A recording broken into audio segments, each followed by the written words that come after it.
The conference room had achieved a level of tedium that Marcus Webb thought might actually violate the Geneva Conventions. 6 hours. 6 hours of discussing mineral extraction protocols with the kind of intensity usually reserved for defusing bombs or performing surgery. Except bombs and surgery eventually ended. This negotiation seemed eternal. Article 7, subsection 4, paragraph 12. The Astrin legal advisor said with the kind of enthusiasm that suggested he genuinely enjoyed this. The extraction rate shall not exceed. Marcus stopped listening somewhere around subsection because his brain had achieved critical boredom mass. He was a trade negotiator for Terran Commerce Initiative, which meant his job involved 90% patience and 10% preventing humans from accidentally insulting alien civilizations through sheer cultural ignorance. Today he was managing the 90%, and it was killing him slowly. Across the table sat Lyria Stellan, his Astrin counterpart. She was taking notes with the kind of focused intensity that suggested she actually cared about extraction rate specifications. The Astrin were elegant in ways that made humans look like evolutionary rough drafts. Silver skin with constellation-like patterns that shifted with emotion. Eyes that reflected ambient light like polished stars, and movements that were absurdly graceful. Lyria's patterns currently displayed what Marcus's cultural training labeled as concentrated professional attention, which looked like tiny supernovas rippling across her skin in geometric precision. She'd been patient through 6 hours of negotiations, more patient than Marcus deserved given how many times he'd had to ask for clarification on Astrin contract language. "Mr. Webb," Lyria said, pulling him back to reality. "Do you have concerns about the proposed extraction timeline?" "No, it's reasonable, well-structured, very thorough." Too thorough, so thorough that Marcus wanted to sleep for a week. Then we moved to Article 8, Environmental Remediation Protocols. Marcus made a sound that might have been agreement, or might have been his soul leaving his body. The Astrin legal advisor began reading from documents that probably predated human space travel. Lyria listened with that intense focus that suggested she found environmental remediation protocols genuinely fascinating. And Marcus, operating on 4 hours of sleep, 6 cups of coffee and 0 remaining filter between his brain and mouth, blurted out, "You know, with that level of dedication, you'd make a cute wife." That time experienced a catastrophic malfunction. The Astrin legal advisor stopped mid-sentence. The human observers on Marcus's side of the table made collective sounds of horror. And Lyria went completely still, her constellation patterns locking into configurations that made every Astrin in the room stare at her. Marcus's brain caught up approximately 3 seconds too late. That came out wrong. I meant you're very dedicated to your work. That was supposed to be a compliment about competence, not marriage, definitely not marriage." But Lyria wasn't looking at him anymore. She was looking at something past him, her patterns shifting through configurations that Marcus's translator struggled to interpret. When she spoke, her voice carried weight that made his sternum vibrate. "You have spoken the vow of intent. Before witnesses in formal setting." She paused, and when she continued, it sounded like she was reciting something legally binding. "I accept your proposal." The room erupted. Astrin advisors were shouting in their language, rapid, alarmed phrases that Marcus's translator couldn't process fast enough. The human observers looked like they'd just watched someone trigger a nuclear device by accident. And Marcus sat frozen while his life recalibrated around a single catastrophically stupid sentence. "I didn't," Marcus started. "That wasn't, I was making conversation." But Lyria's patterns had locked into formal configurations that apparently meant something significant in Astrin culture. She stood with movements that suggested ritual rather than spontaneity. By Astrin law and ancient custom, the vow of intent has been spoken and accepted. We are bound by the consort's pact, witnessed by your delegation and mine, recorded by conference systems. It is done. What is done? What did I just do? The lead Astrin advisor, an older male whose patterns suggested he was experiencing emotions that didn't translate well, spoke carefully. Human negotiator, you have proposed marriage according to Astrin custom. Lady Lyria has accepted. You are now formally engaged according to our law and interstellar treaty. The consort's pact cannot be broken without mutual consent or legal annulment. Marcus opened his mouth, closed it, opened it again. I was tired. I was making small talk. We do that. Humans make casual observations about people being marriage material all the time. The Astrin do not. Such words are sacred vow, spoken only in witnessed formal settings, referencing specific partnership qualities.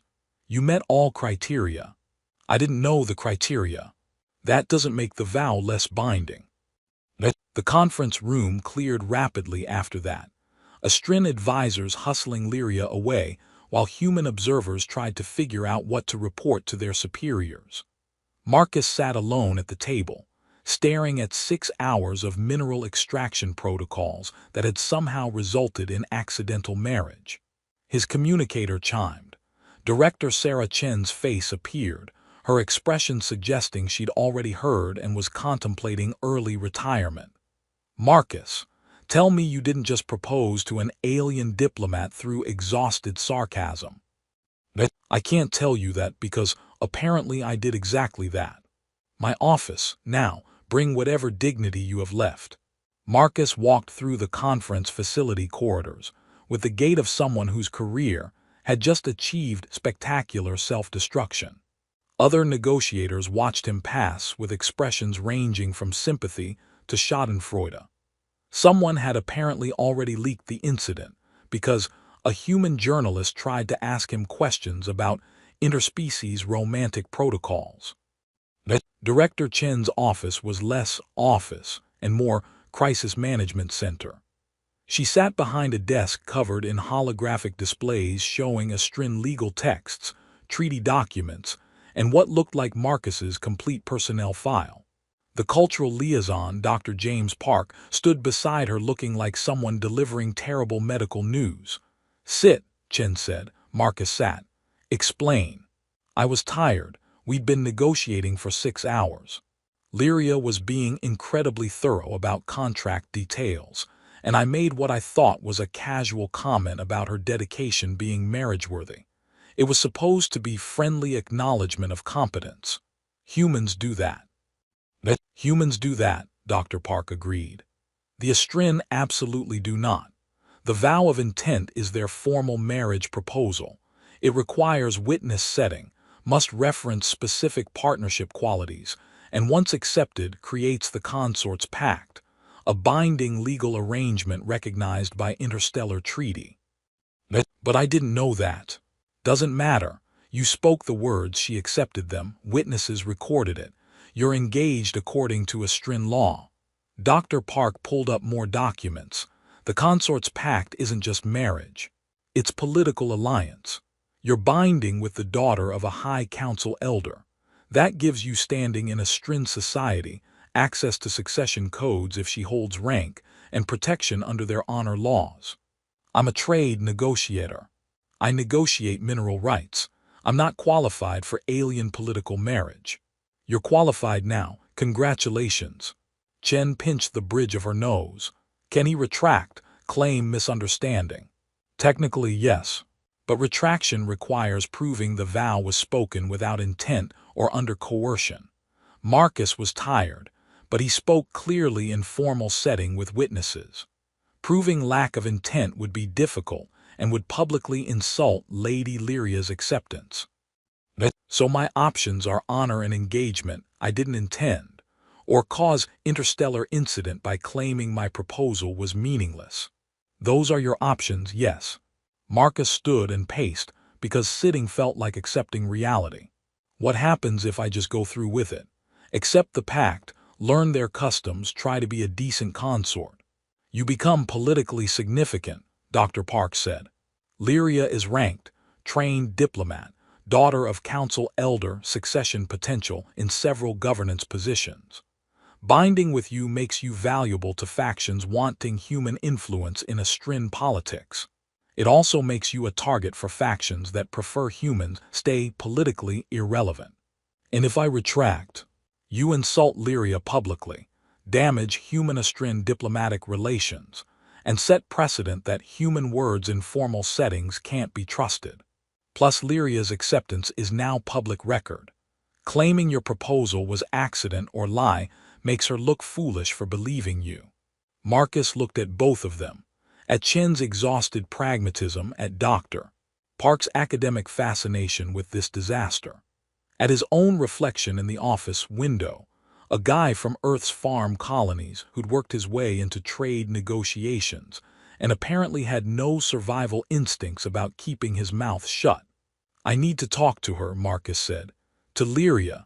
Actually talk, not formal conference room talk. I need to understand what I just did to her life. That's surprisingly thoughtful for someone who just proposed through exhausted sarcasm, Chen said. I make terrible decisions, but I try to clean up after them. Lyria agreed to meet in neutral location, a garden in the diplomatic complex, designed to accommodate multiple species aesthetics and therefore pleasing to none. She arrived with 2 guards and constellation patterns that Marcus's translator labeled as controlled emotional state requiring effort. Without the formal conference setting, she looked less like intimidating diplomat and more like someone dealing with unexpected disaster while trying to maintain composure.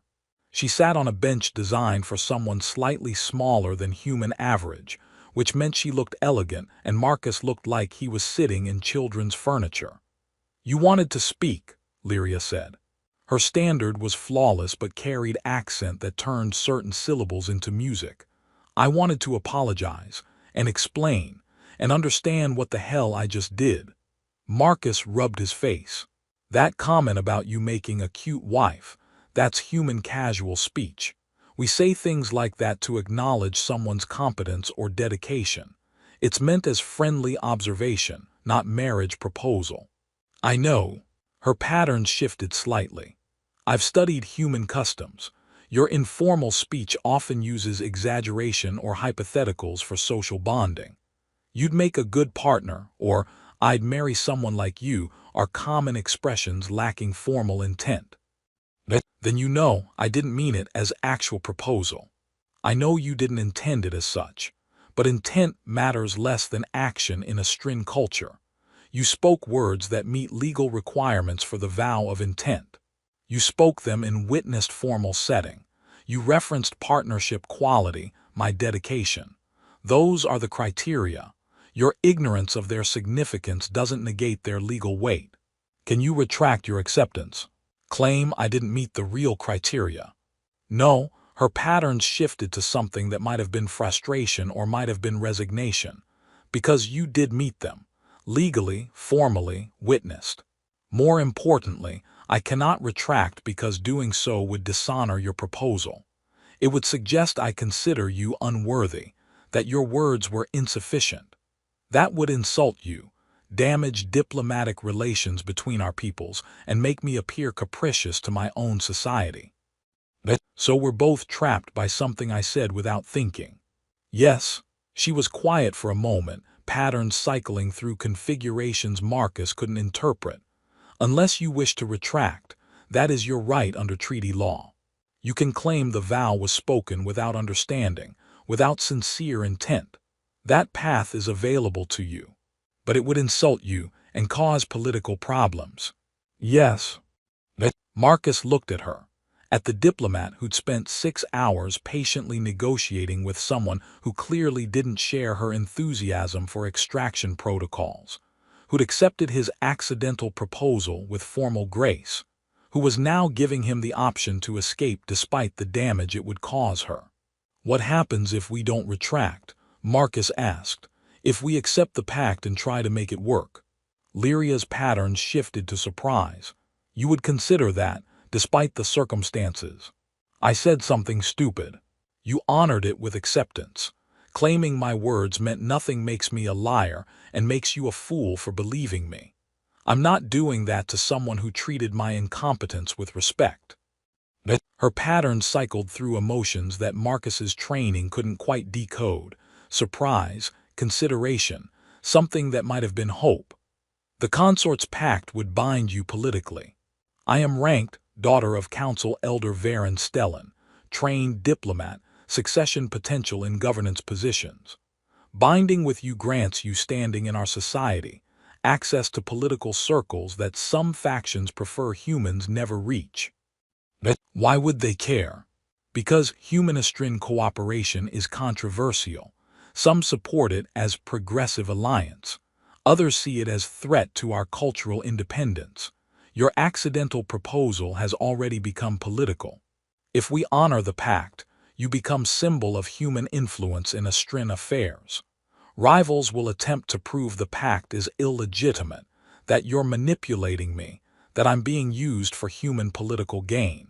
And if they succeed, the pact is annulled, both our reputations are damaged, and precedent is set that human words in formal settings cannot be trusted. That affects future negotiations, alliances, everything our peoples have built. And if they don't succeed, then you're my consort, with all the political complications, social expectations, and cultural responsibilities that entails. You would need to learn our customs, participate in our society, accept that your accidental words have made you politically significant whether you intended it or not. Marcus laughed because the alternative was screaming. I made a tired comment about marriage and accidentally became a political symbol. That's extremely on brand for my life. Is that acceptance? It's acknowledgement that running from the consequences of my own words is cowardly. I said you'd make a cute wife. You accepted. Now I need to figure out how to actually be a decent husband, consort, whatever the proper term is. Lyria's patterns shifted to colors that Marcus's translator finally labeled with confidence, relief mixed with cautious hope. The proper term is consort, and you would truly attempt this, despite the absurd circumstances. I would, on one condition, which is, you tell me honestly, did you accept because the law required it, or because you actually wanted to? She was quiet for a long moment, patterns cycling through complexity. Both. The law required response, but I could have created delays, found ways for graceful refusal. I didn't. Why not? Because in 6 hours of negotiation, you treated me as equal. You argued without condescension, acknowledged my expertise, worked to understand our position. When you spoke the vow, even accidentally, you referenced my dedication as worthy of partnership. That's more respect than many intentional Astrin suitors have shown. Her pattern steadied. So yes, I accepted partly because law required response, but also because your accidental honesty reflected genuine appreciation. That matters in Astrin culture more than you know. So my exhausted sarcasm was accidentally the best proposal you've had. Essentially, yes. I'm choosing to take that as a compliment. As you should. And in the garden designed to please no one, two people bound by accidental commitment decided that maybe honoring mistakes was more important than avoiding them, and maybe partnerships built on genuine respect could survive absurd origins. But first, Marcus really needed to learn what he'd gotten himself into. Starting with approximately 8,000 pages of Astrin cultural protocols that Dr. Park was probably already preparing. This was going to be the weirdest year of his life. The cultural immersion program that Dr. Park designed for Marcus could only be described as drinking from a fire hose while also being on fire. 2 weeks of intensive training covering Astrin language, customs, political structures, social expectations, and the specific responsibilities of consorts in their society. The consort's pact isn't romantic by human standards, Dr. Park explained during day 3 of training. It's alliance. You're binding politically and socially, creating partnership based on mutual respect and shared goals. Emotions may develop, but they're not the foundation. competence and honor. Marcus reviewed holographic displays showing Astrin family structures, succession laws, and approximately 17 different greeting protocols that changed based on rank, situation, and time of day. So when I accidentally proposed, I wasn't actually saying I wanted to date her. I was saying I thought she'd be a competent political partner. Exactly. The vow of intent references partnership qualities, dedication, competence, honor. Romance is secondary to those practical considerations. That's actually less pressure than I thought. Don't get comfortable. The social expectations are extensive. Marcus learned to read constellation patterns, the shifting star-like formations on Astrin's skin that communicated emotion more precisely than facial expressions. What he thought was random pretty light show was actually complex emotional language that every Astrin learned from childhood. His human brain had to memorize hundreds of configurations, learning to distinguish between polite interest and barely contained rage based on geometric patterns that looked nearly identical. He studied Astrin language, which was musical and precise in ways that made English seem like grunting. His human vocal cords struggled with certain harmonics, but Dr. Park insisted competent effort mattered more than perfect execution. They don't expect you to sound Astrin. They expect you to try respectfully. He learned formal speech protocols, how to address council elders, how to navigate political gatherings, how to discuss policy without accidentally insulting someone's heritage. Astrin culture valued precision and formality in ways that made human casual conversation look like chaos.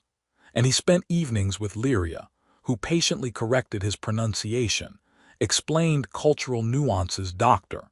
Park missed, and gradually revealed personality beneath her diplomatic precision. She was witty in ways that Astrin formality usually buried. She had strong opinions about resource policy that went far beyond contract negotiations. She was tired, deeply tired, of political performance that required her to be perfect representative rather than actual person. "Sometimes I wish I could speak casually," she said one evening while reviewing his progress on constellation pattern recognition.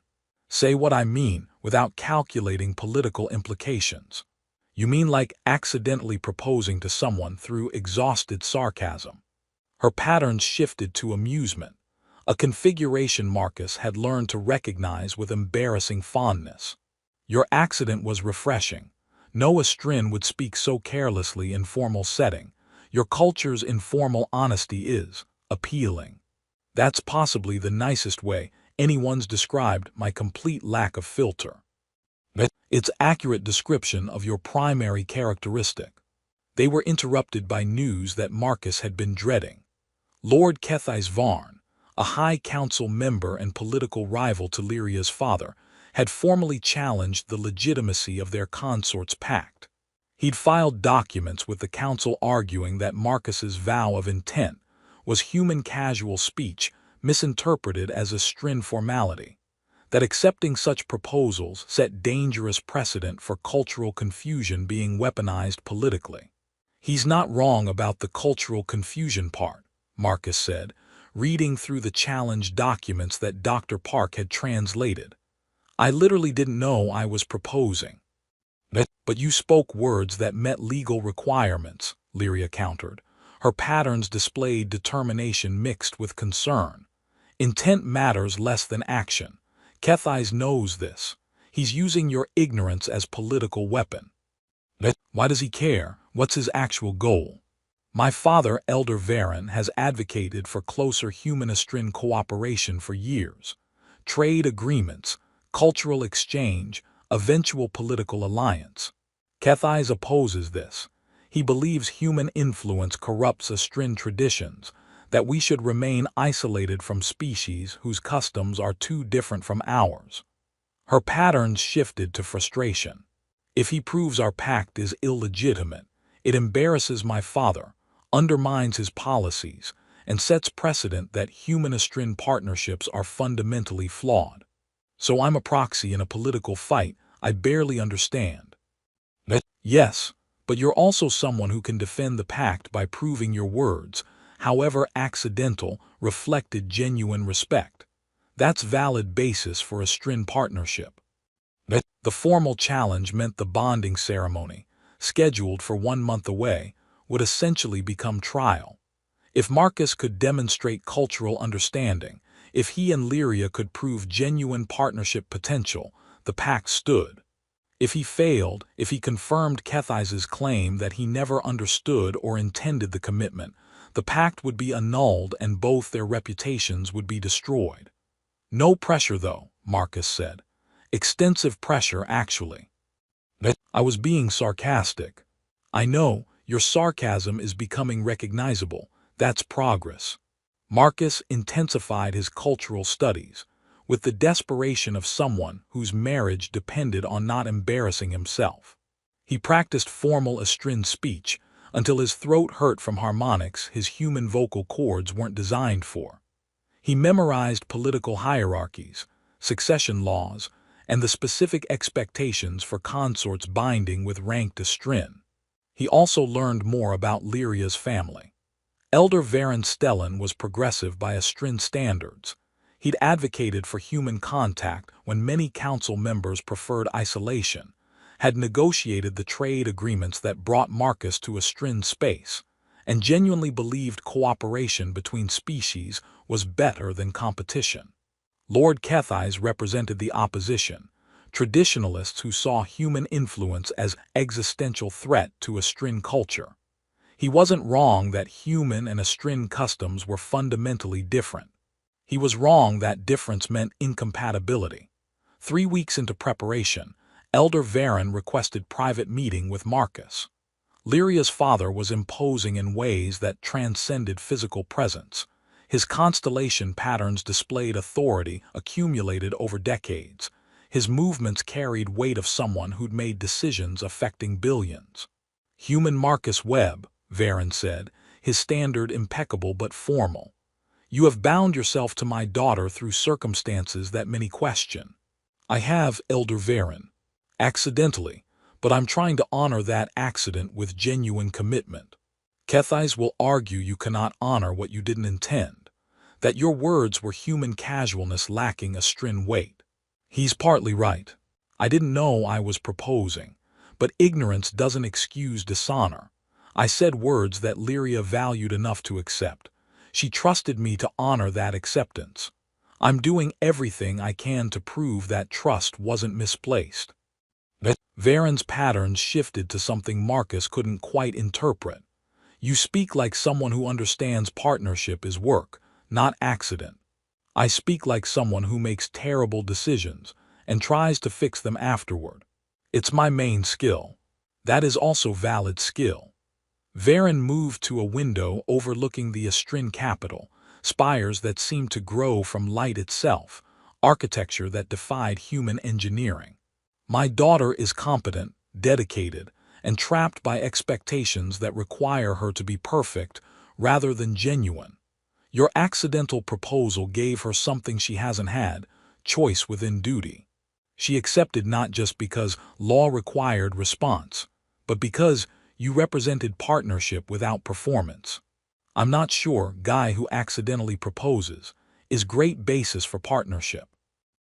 It's better basis than many intentional proposals that prioritize politics over compatibility. Varen turned back to Marcus. Kethi's will attempt to prove you're manipulating Lyria, that humans use cultural confusion to gain Astrin access. You can prove him wrong by demonstrating genuine understanding and respect, or you can confirm his fears by failing publicly.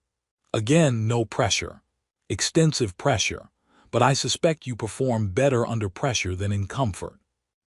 That's disturbingly accurate. The bonding ceremony was scheduled in the Grand Council chamber, a space designed to intimidate through sheer scale and political weight. Hundreds of witnesses, both Astrin nobility and human observers, would watch Marcus either prove his commitment or confirm every fear about human Astrin incompatibility. Dr. Park provided final briefing the night before. The ceremony requires you to speak formal vows in Astrin, demonstrate cultural knowledge through ritual responses, and publicly affirm your understanding of what the Consort's pact means. You'll be judged by the High Council, including Kethais, who will be looking for any sign you don't genuinely understand or respect what you're committing to. What happens if I mess up a pronunciation? Minor errors are acceptable. They show you're trying. Major errors, getting ritual order wrong, insulting someone through improper address, demonstrating complete ignorance, those would validate Kethais's argument that you never understood what you were doing. So I need to be competent enough to show respect, but not so perfect that it looks rehearsed and insincere. Exactly. You need to be authentically you, trying hard, occasionally stumbling, but genuinely committed despite the circumstances. That I can do. Authentic stumbling is my specialty. Lyria visited his quarters that evening, her patterns displaying nervousness that her formal training usually buried. Are you prepared? I've memorized everything Dr. Park could throw at me. Whether I can actually perform under pressure with hundreds of judgmental aliens watching remains to be seen. You'll be fine. You've learned more in 3 weeks than many Astrin learn in years. Desperation is excellent motivator. Marcus hesitated. Can I ask you something honestly? Always. Do you want this? Really want this? Not because law binds you, not because politics require it, but because you actually want to be partnered with the idiot who accidentally proposed through sarcasm. Her patterns shifted through complex configurations before settling into something that looked like vulnerable honesty. I want partnership with someone who sees me as person rather than political asset. I want consort who argues with me about resource policy because he's genuinely interested, not because he's calculating advantage. I want what you've accidentally given me, choice within duty, genuine respect within formal structure. She paused. So yes, I want this, do you? Marcus thought about the last month, the intensive cultural training, the political complications, the exhausting work of learning to communicate across species differences. He thought about Lyria's patience, her wit, her dedication to both duty and personal integrity, about discovering that partnership built on respect could be more genuine than romance built on attraction. Yeah, he said, I want this. Which is weird because I didn't intend it, but here we are. Here we are, she agreed. The morning of the ceremony arrived with appropriate dramatic weight. Marcus wore formal Astrin attire that felt elegant and completely wrong for someone from Earth's farm colonies. The garments were designed for Astrin physiology, which meant Marcus looked like he was wearing someone else's very expensive clothes and hoping nobody noticed. The Grand Council chamber was exactly as intimidating as advertised. Vaulted ceilings disappeared into architectural impossibility. Hundreds of seats rose in tiers around a central platform where Marcus and Lyria would speak their vows. Astrin nobility filled the seats, their constellation patterns displaying every emotion from supportive approval to hostile skepticism. Human observers occupied a separate section, Director Chen looking exhausted, Dr. Park looking nervous. Various diplomatic officials looking like they were watching political theater that could either strengthen or shatter human-Astrin relations, depending on how badly Marcus embarrassed everyone. The High Council sat at the elevated platform, Elder Varen displaying supportive patterns, Lord Kethais displaying confident opposition, 5 other council members whose patterns suggested they could vote either way depending on Marcus's performance. The ceremony master, an ancient Astrin whose patterns suggested he'd conducted these rituals for longer than humans had been in space, called the gathering to formal attention. His voice carried harmonics that made Marcus's sternum vibrate. We gather to witness the bonding of Lyria Stellan, daughter of Elder Varen and Marcus Webb, human trade negotiator. The consort's pact has been invoked and challenged. This ceremony will determine its legitimacy. Lyria stood beside Marcus, her patterns locked in formal composure that probably cost significant effort. She wore ceremonial robes that made her look like living starlight. Constellation patterns shifted to traditional bonding configurations. Marcus was supposed to speak first, formal greeting to the council, acknowledgement of the witnesses, declaration of his intent to honor the pact. He'd rehearsed the Astrin phrases until they were muscle memory, practiced the pronunciation until Dr. Park declared him acceptable for human attempting impossible harmonics. But standing before hundreds of witnesses whose patterns all screamed, "We're judging you," Marcus's carefully rehearsed memory decided to panic. The Astrin phrases dissolved into linguistic noise. He could see Kethise's patterns shift to satisfaction. Here was the proof that the human never truly understood what he was committing to. Then Lyria placed her hand on his arm, subtle gesture, probably violating ceremony protocol, but her touch carried reassurance. Her patterns shifted to supportive encouragement that cut through Marcus's panic. He remembered why he was doing this. Not for politics, not to avoid scandal, but because he'd made commitment to someone who deserved honor. Because running from mistakes was easier than fixing them, but fixing them was right. Marcus spoke in careful Astrin, his pronunciation imperfect but sincere. "Honored council, gathered witnesses. I stand before you having spoken the vow of intent without understanding its weight. I spoke casually, without knowledge of your customs, and in doing so bound myself to Lyria Stellan through words I didn't intend as formal proposal." Several council members' patterns shifted to configurations suggesting this wasn't the defense they expected. "But ignorance," Marcus continued in his imperfect Astrin, "doesn't excuse dishonor. I spoke words that referenced partnership quality, Lyria's dedication. Those words had meaning even if I didn't understand that meaning. She accepted them in good faith, trusting that human who spoke them would honor that acceptance." He paused, aware his Astrin grammar was probably terrible but hoping sincerity compensated. "So I've spent 3 weeks learning your customs, your language, your expectations for consorts. Not because law forces me, but because Lyria deserves partner who tries to understand her culture.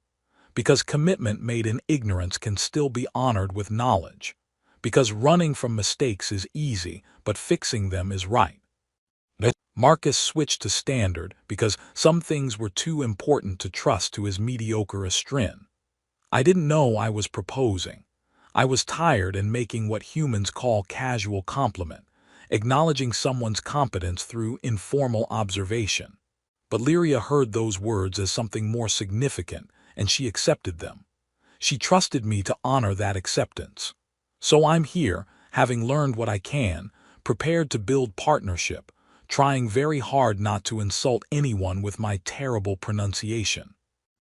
Several Astrin made sounds that might have been laughter, actual laughter, which apparently was rare enough in formal ceremonies to be noteworthy. Even some of Kethise's supporting council members' patterns shifted toward surprised respect. Lyria spoke her acceptance in flawless ceremonial Astrin, affirming Marcus's sincerity and their mutual commitment to partnership. Her voice carried confidence that made Marcus's stumbling attempts look even more amateur by comparison, but that was probably the point. She was competent enough for both of them.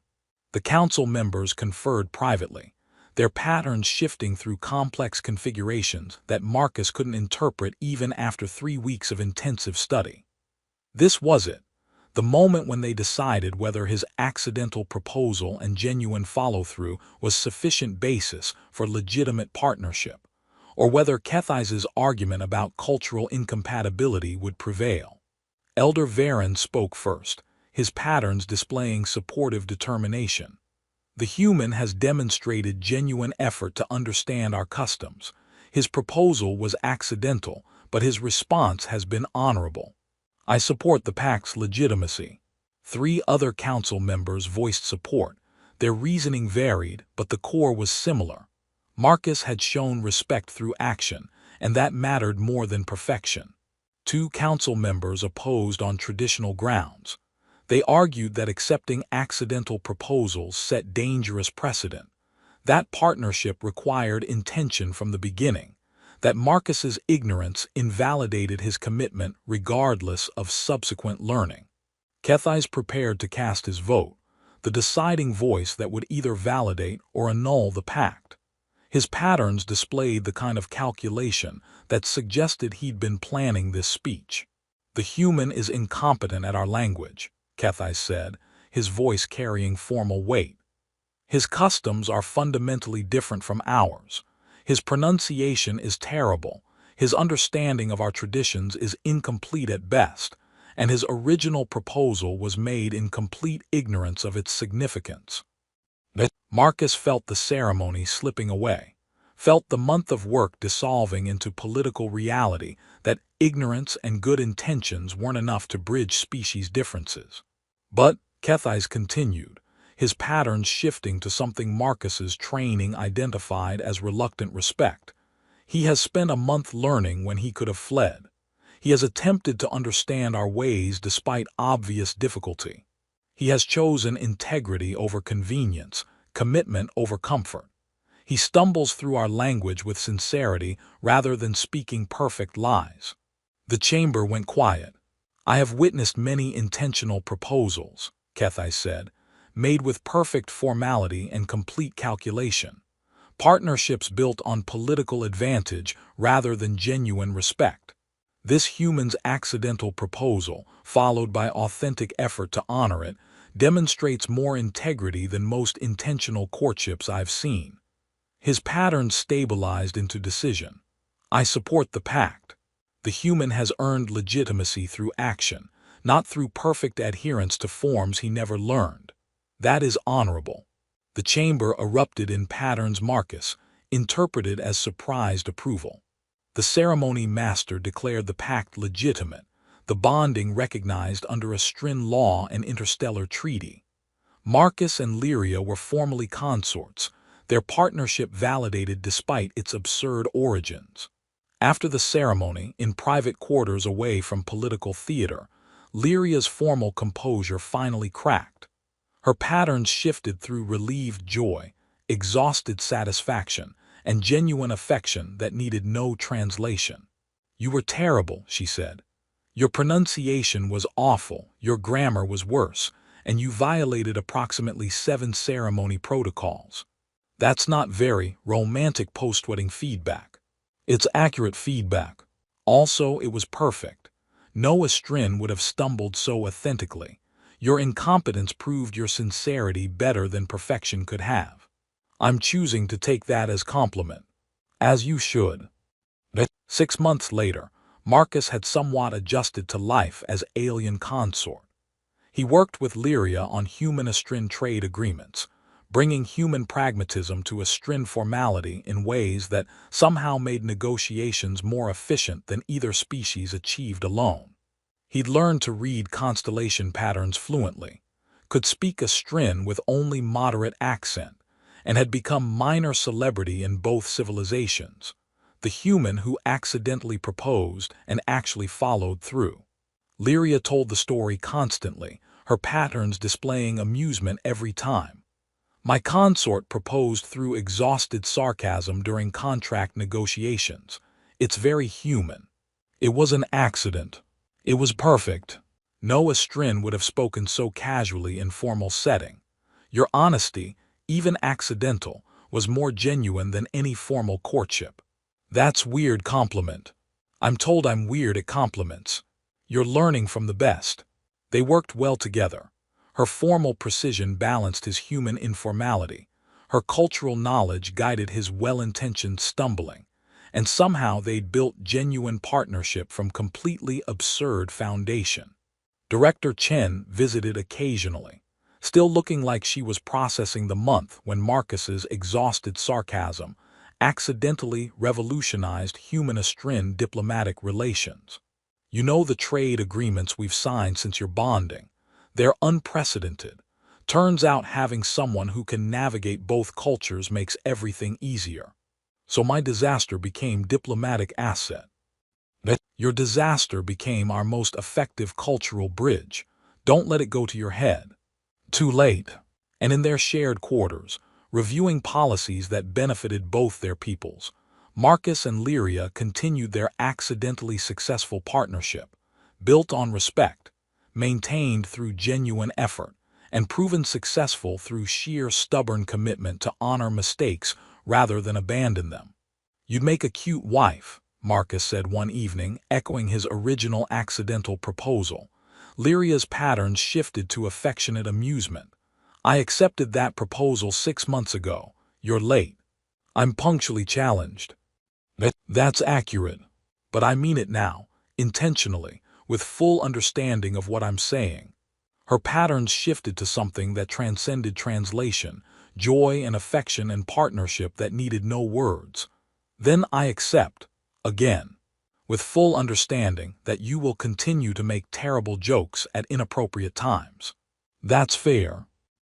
And in the diplomatic complex, where human and Astrin work together despite their differences, two people bound by accident proved that sometimes the best partnerships start with mistakes, that honoring commitments you didn't intend to make can lead exactly where you were meant to be, and that love, or respect, or partnership, or whatever you called it across species lines, was built through choice and effort more than through